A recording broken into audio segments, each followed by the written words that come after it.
Yesterday was a day where It's just we awesome, probably sad day. had the think about it, season-ending injuries late in the season, which will resonate into next year because we assume that you just, ACL, no big deal. Yeah. No, it is a long, grueling rehab process. Sometimes it works. Sometimes it takes a while.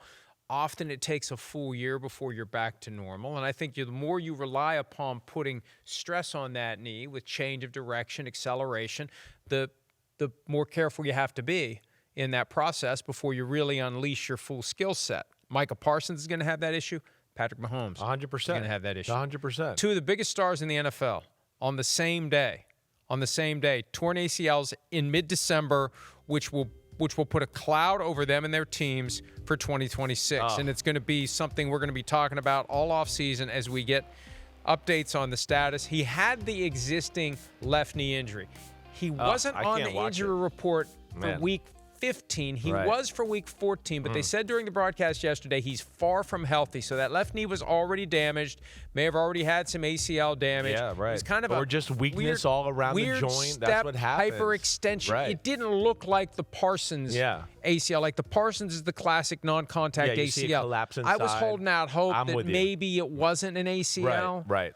But they announced it by 7:30 on it wasn't long. Sunday. They did the MRI right away. And I guess they kind of knew. You can tell from the physical examination of the knee because the stability is shot. Right. That's why kind of pull it. If they can pull it out of the joint very easily and it moves kind of side to side, they start to go, uh-oh, something's not right if I can do it that easily. Right? The ACL is the thing that kind of runs through it and holds it all together. So when the ACL goes, the knee has no stability, which is why it's so critical. And it doesn't, like the MCL, if you do a slight tear, it'll repair itself. The ACL, once it's partially torn, it's not fixing itself. And when it's fully torn, you've got to get it repaired. So that's what happened to Patrick Mahomes yesterday. And everybody already knows that because that's one of the biggest stories other than the Bengals not removing their snow coming out of the NFL from yesterday. And it comes on the same day that the Chiefs were mathematically eliminated. And I would have never dreamed that all the other planets would line up the way that they needed to. You said it right on our Thursday Pick Spot. You were like, if these three things, they might happen. And I mean, I thought you called it, actually. You were like, I think because one of them was the Colts winning. One of them was the Colts winning. But the one scenario that didn't involve the Colts winning is the one that hit. Exactly right. Yeah. Exactly right. And exactly. And to watch Patrick Mahomes, Micah Parsons get hurt, I think you said it right, too.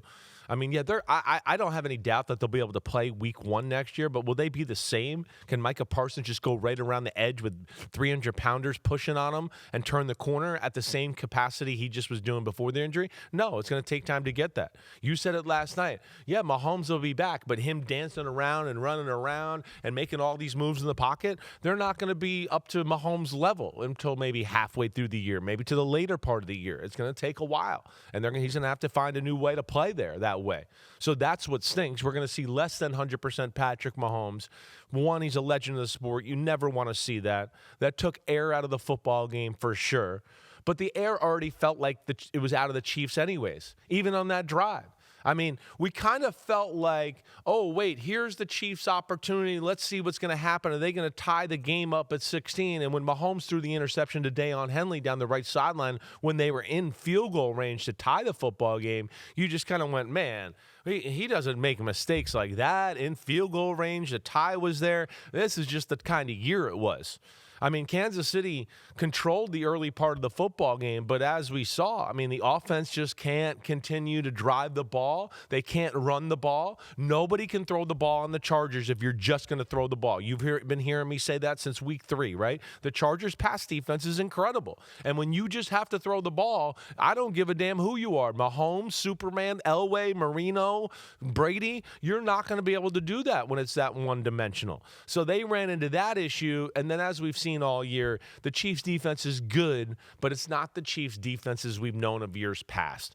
And there it was ugly for the Chargers, but as the game went on, Herbert made just enough plays, they broke just enough runs, and they kind of just slowly wore down the Chiefs as the game went on and walked them down from 13-3 behind and kind of controlled the game into the second half, and you just felt like Kansas City just does not have the magic that we know it usually does. First time the Chargers have swept the Chiefs since 2013. Incredible.